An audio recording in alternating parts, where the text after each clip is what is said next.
समय जरूर लगेगा, परंतु यमुना जी का वो अविरल रूप दिल्ली को फिर से देखने को मिलेगा, ऐसा मैं विश्वास दिलाती हूँ। मोहल्लक के लिए क्या रहे, एक पोटा केबिन जो नाले के कोने पे रख दिया गया, जहाँ पे दिहाड़ी पे डॉक्टर बुलाया गया कि आपको पर मरीज 40 रुपए देंगे।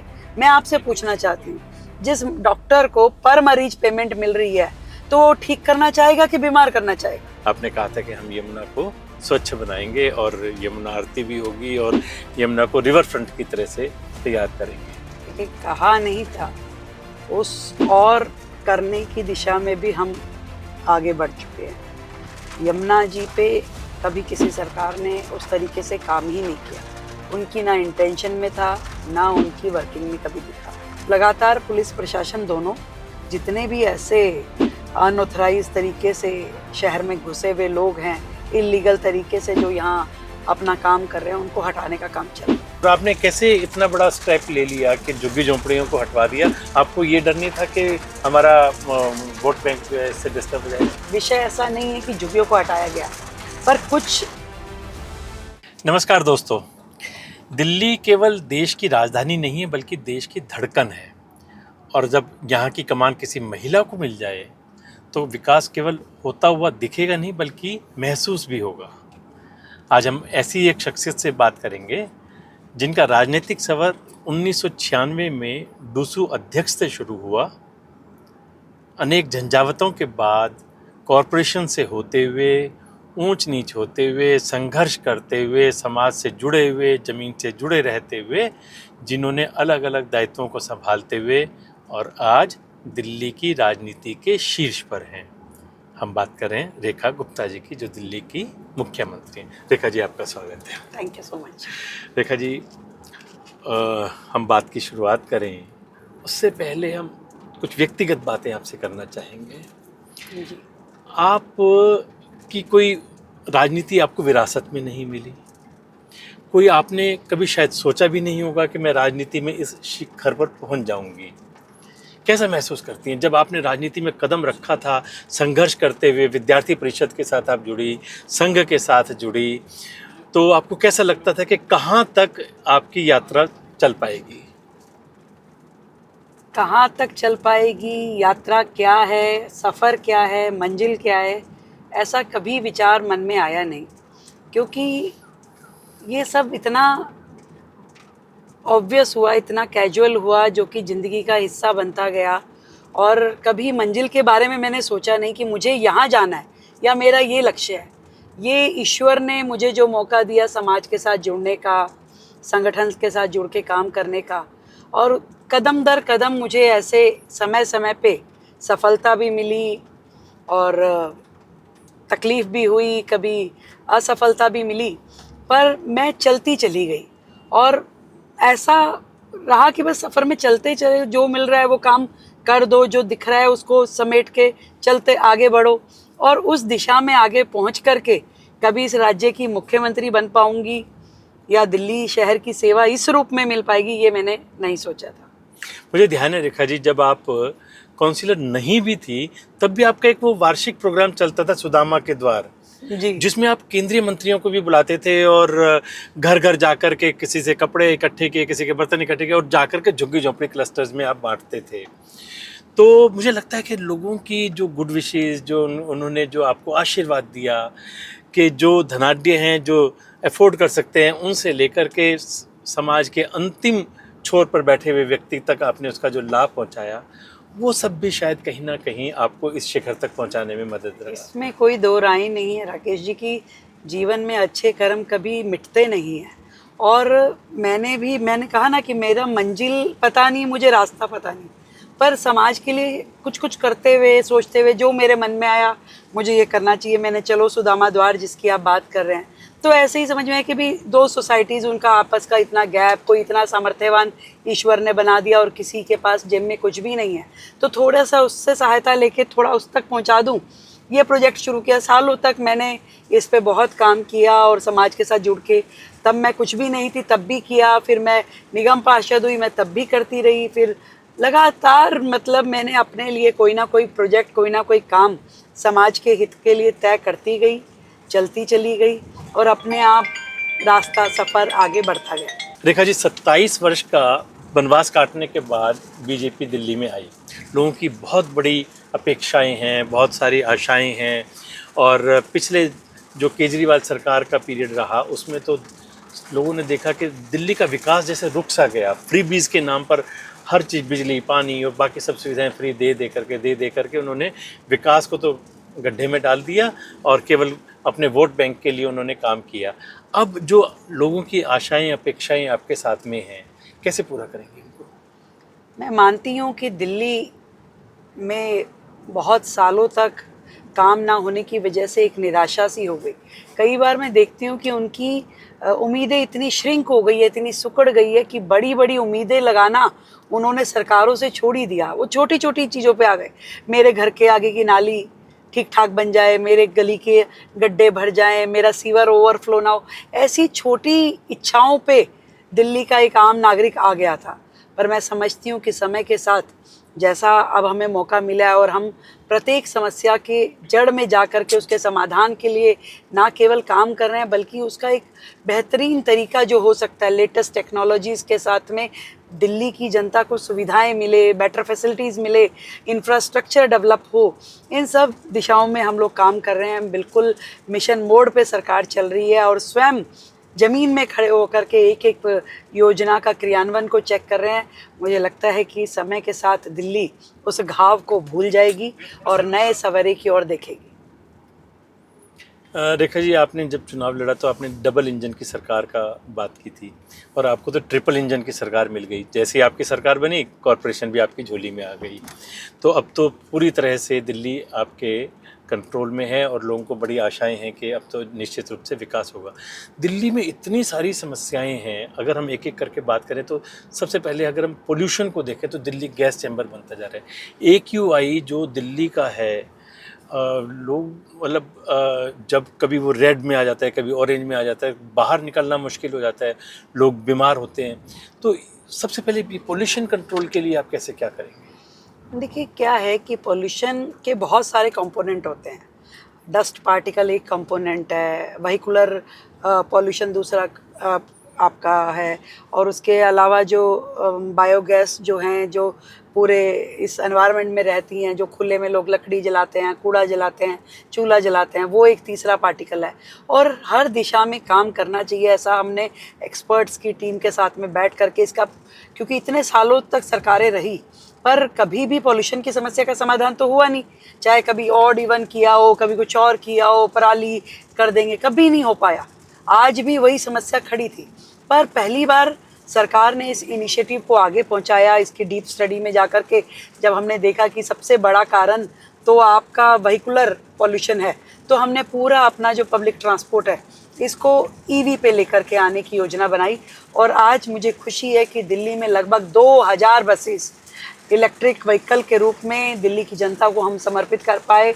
और इस साल के आखिरी तक और नए बेड़े हम जोड़ेंगे। और हमारी योजना ये है कि 2027 तक हम पूरी तरीके से अपनी पब्लिक ट्रांसपोर्टेशन को इलेक्ट्रिक पे लेकर के आएँ और जनता को भी प्राइवेट ट्रांसपोर्ट के लिए मोटिवेट करें कि वो लोग भी EV खरीदें। और इसी तरीके से मेट्रो का एक्सटेंशन जो है वो उसमें एक बड़ा इनपुट है। तो धीरे धीरे ट्रांसपोर्टेशन को सूदन करना, ग्रीन एनर्जीज पे लेके आना एक तरीका है जो हम कर रहे हैं। इसके अलावा जो डस्ट पार्टिकल है, पूरा का पूरा शहर जो है खुदा हुआ है, गड्ढों में है, धूल मिट्टी उड़ रही है, इसको सेटल करने के लिए हमने 1000 water sprinkler, anti smoke guns, उनकी तैनाती की तैयारी कर दी है, जो कि पूरे 12 महीने सड़कों पे रह करके इन डस्ट पार्टिकल्स पे काम करेंगे। जितनी शहर की हाई राइज बिल्डिंग है उनके ऊपर एंटी स्मोक गन लगाना हमने कंपलसरी किया।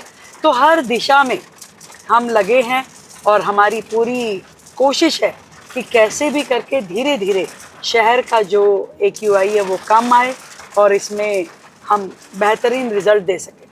आपने व्हीकल्स की बात की है तो डाटा ये कहते हैं कि जितने व्हीकल दिल्ली में हैं वो मुंबई, कोलकाता, चेन्नई तीनों के व्हीकल मिलाकर के भी उससे भी ज़्यादा है दिल्ली के व्हीकल।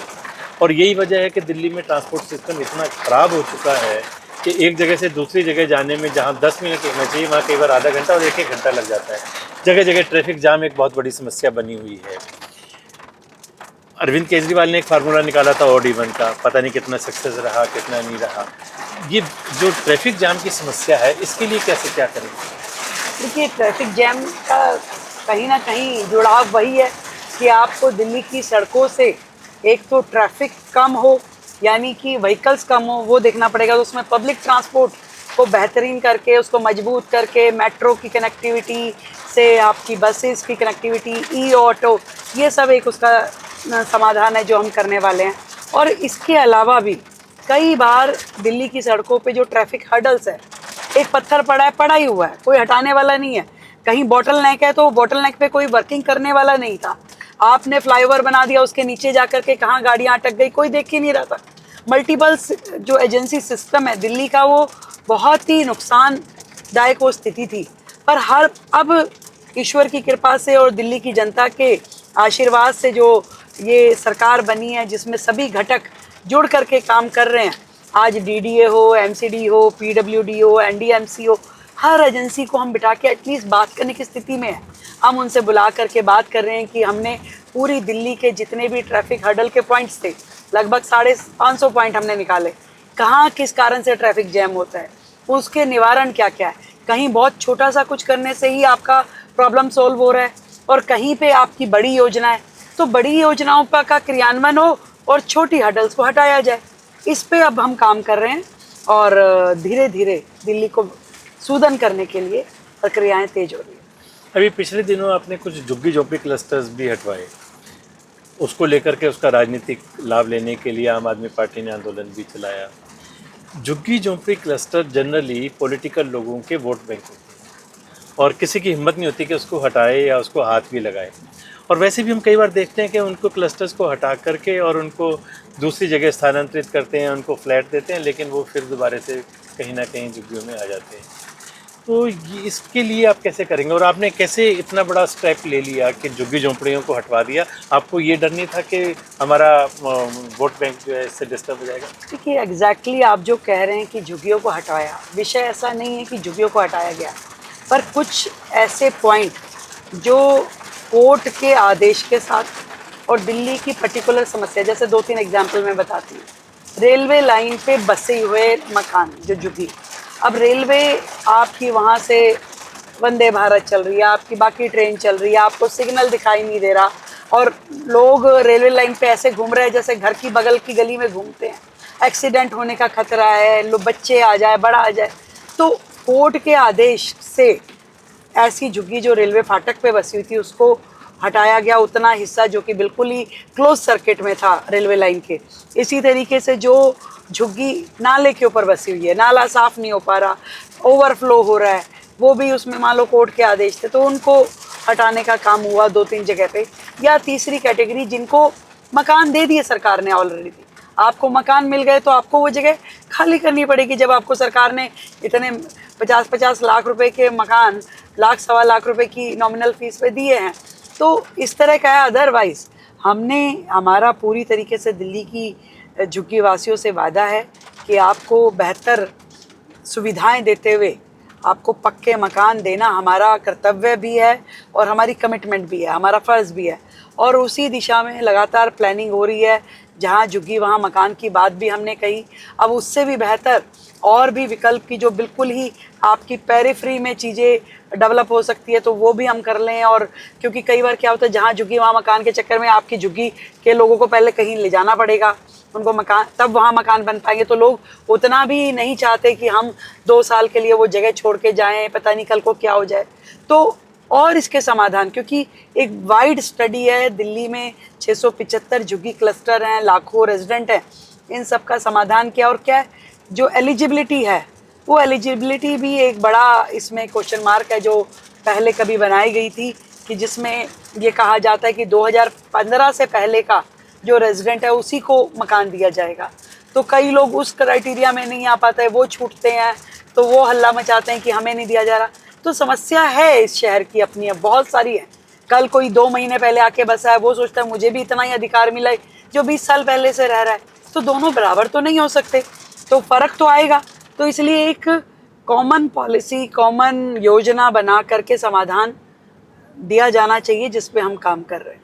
दिल्ली की एक बहुत बड़ी समस्या है कि बांग्लादेशी घुसपैठिए जो दिल्ली में आते हैं, ये बांग्लादेशी घुसपैठियों के कारण से दिल्ली बहुत बड़ी समस्याओं से जूझ रही है, और ख़ासतौर से लॉ एंड ऑर्डर और क्राइम के कारण से।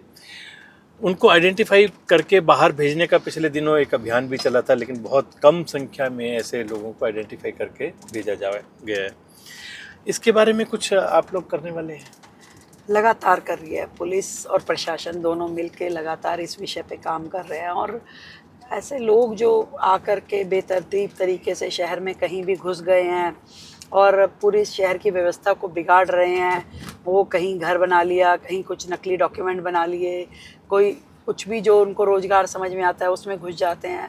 तो कुल मिला करके जो हमारे राज्य के लोगों के लिए रिसोर्सेज हैं, जो साधन हैं, उनका उपयोग बट जाता है और सुरक्षा को भी खतरा होता है। तो लगातार पुलिस प्रशासन दोनों जितने भी ऐसे अनऑथराइज तरीके से शहर में घुसे हुए लोग हैं, इलीगल तरीके से जो यहाँ अपना काम कर रहे हैं, उनको हटाने का काम चल रहा है। पिछले दिनों जब इलेक्शन हुए थे तब ऐसे लोगों को आइडेंटिफाई करके उनके वोटर लिस्ट में से नाम कटवाने का काम बड़े पैमाने पर किया गया था, लेकिन सिर्फ वोट काट देने से ही बात नहीं बनेगी। जब तक हम उनको बाहर नहीं भेजेंगे तब तक लाभ नहीं मिलेगा। बड़ा नेक्सस है, बड़े काफ़ी या मात्रा में ये लोग घुसे हुए हैं शहर के अंदर, और बिल्कुल मुस्तैदी के साथ में पुलिस इस काम को कर रही है। लगातार जो भी हाथ में आता है उसको हटाते हैं हम वहाँ से।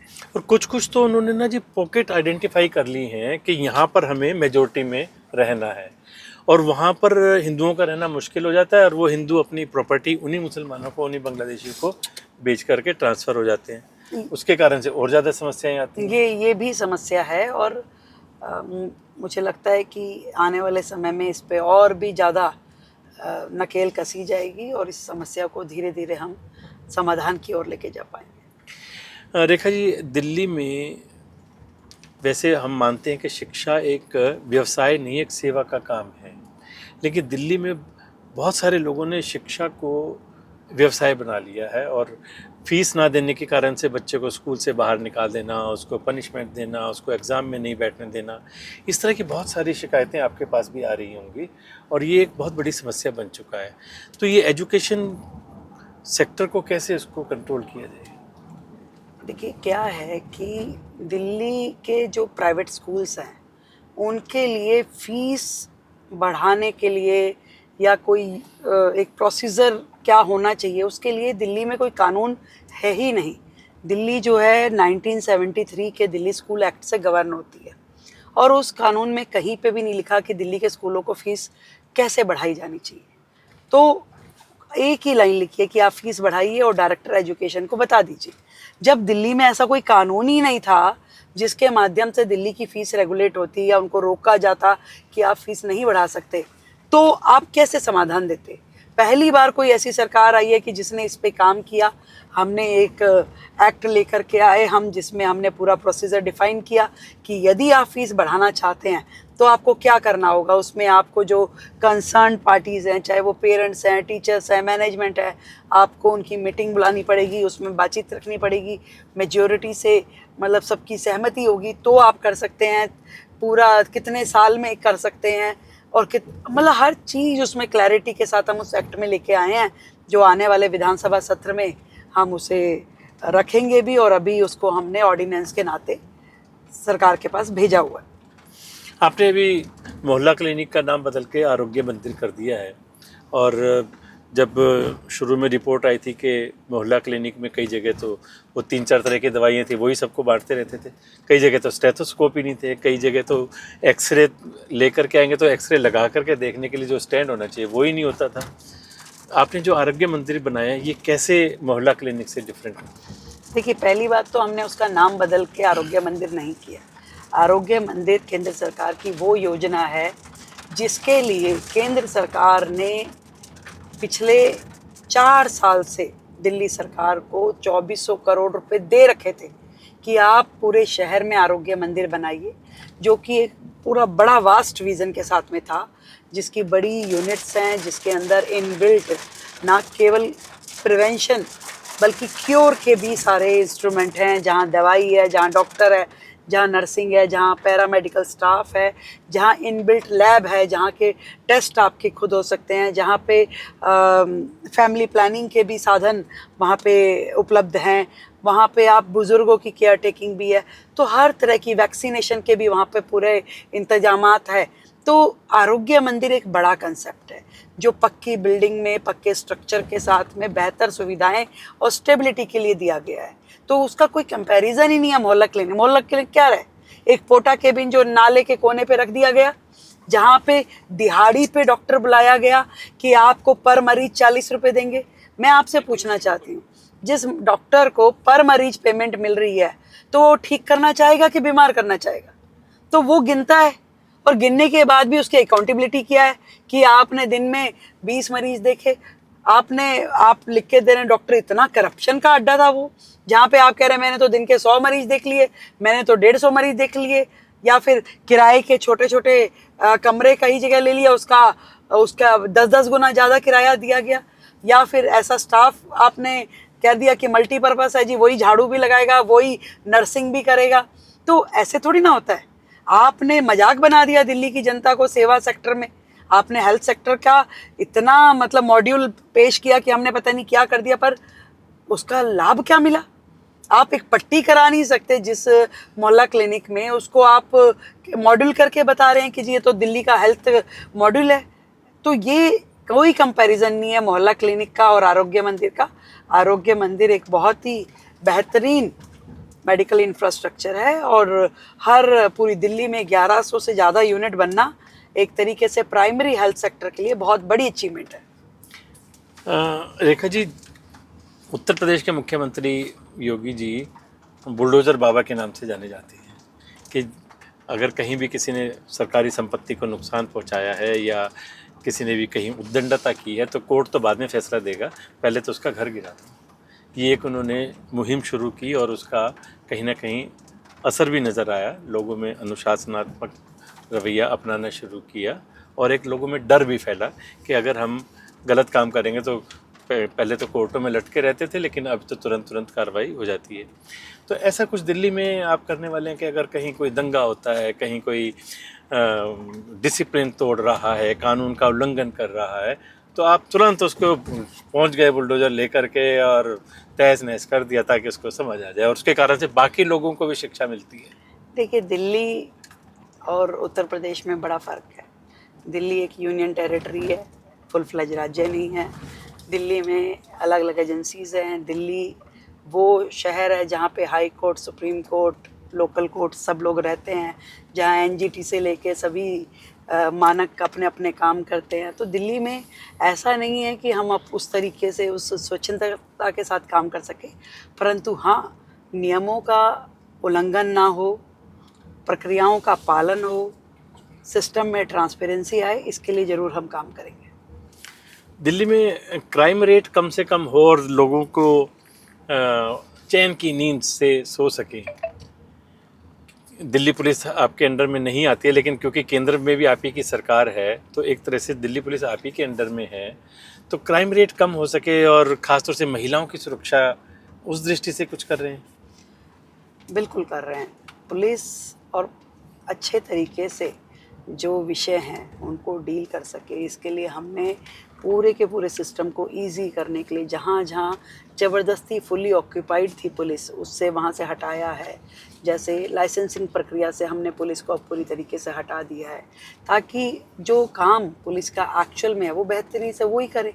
और फिर दिल्ली के जितने डार्क स्पॉट्स हैं उस पर हमने काम किया, हर कनेक्टिविटी को बेहतर से हो जाए। वहाँ पे कोई भी दिल्ली में ऐसा कोना ना रहे जहाँ लाइट नहीं तो मोबाइल कनेक्टिविटी या पीसीआर अप्रोच, ये सब चीज़ें वहाँ पे और माइक्रो मैनेजमेंट के साथ में ध्यान किया जा रहा है।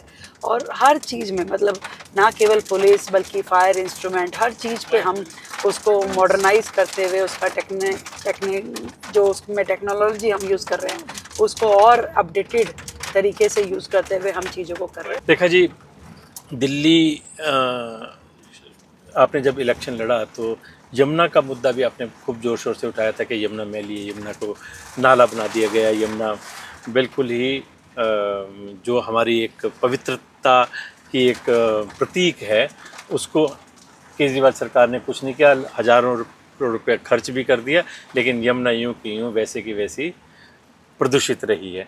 आपने जब अपने शपथ ली उसके तुरंत बाद आप लोग यमुना आरती के लिए भी गए थे और आपने कहा था कि हम यमुना को स्वच्छ बनाएंगे और यमुना आरती भी होगी और यमुना को रिवर फ्रंट की तरह से तैयार करेंगे। देखिए, कहा नहीं था, उस और करने की दिशा में भी हम आगे बढ़ चुके हैं।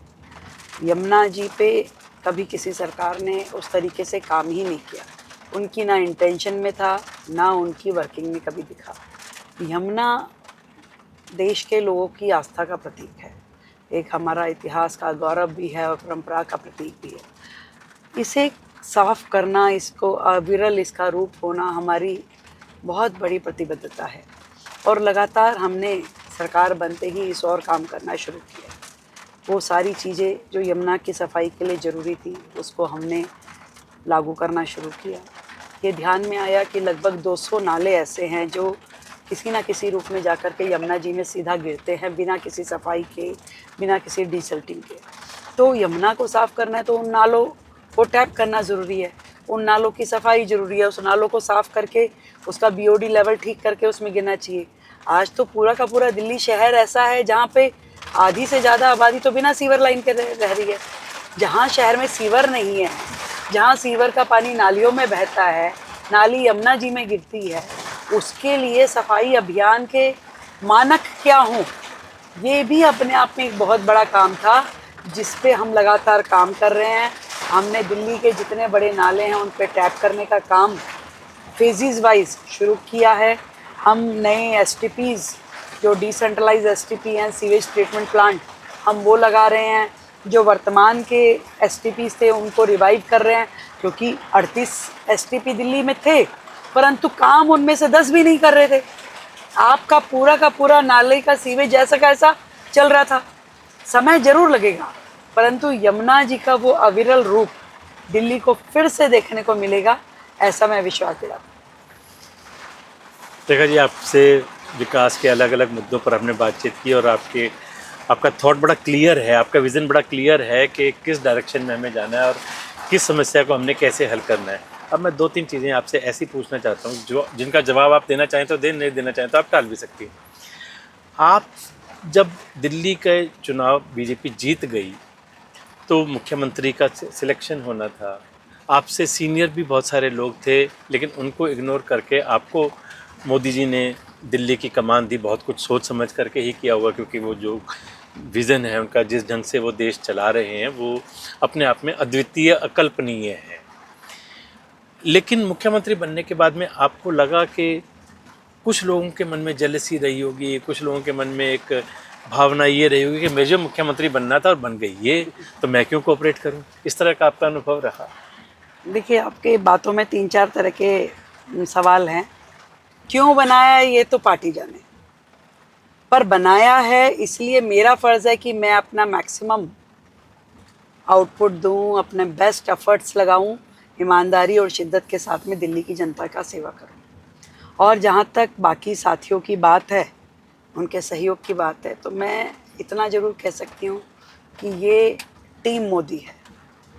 निर्णय जब पार्टी ने किया है उसके साथ में चलना और पूरी तरीके से उसे सफल करना, ये भारतीय जनता पार्टी की रीति नीति है। और हम सब लोग मिलकर के एक ही मिशन पे काम कर रहे हैं कि विकसित दिल्ली, विकसित भारत, बेहतरीन दिल्ली, स्वच्छ दिल्ली, हरित दिल्ली, और दिल्ली की सभी आशाएं आकांक्षाएं पूरे करने के लिए हम सब दिन रात मेहनत कर रहे हैं। आपको नहीं लगता कि किसी तरह की कोई जेलसी या कोई इस तरह की हीन भावना या 1% भी ऐसा महसूस नहीं कर सकता। सबका सहयोग आपको पूरा मिल रहा बहुत है? ही ज़्यादा, बहुत ज़्यादा। चलो, हमारी बहुत बहुत शुभकामनाएं आपके साथ। आपने बहुत सारी बातें कही और दिल्ली की आशाएं और अपेक्षाएं आप निश्चित रूप से पूरी करेंगी। इसी शुभकामनाओं के साथ आपने समय दिया, बहुत धन्यवाद। Thank you. दोस्तों, नेतृत्व वही होता है जो जनता के बीच से निकले और जनता के लिए काम करे। रेखा जी उन्हीं नेताओं में से हैं जो एक क्लियर विज़न और एक क्लियर थॉट के साथ में एक मिशन के रूप में काम में लगी हुई हैं। दिल्ली की जनता की आशाएं और अपेक्षाएं उनसे बहुत हैं और हम उम्मीद करते हैं कि जिस तरह से वो मिशन मोड में काम कर रही हैं वो आशाएं उनकी निश्चित रूप से पूरी होंगी। हमारी उनके लिए बहुत बहुत शुभकामनाएं। नमस्कार। Bureau report, Delhi up to date.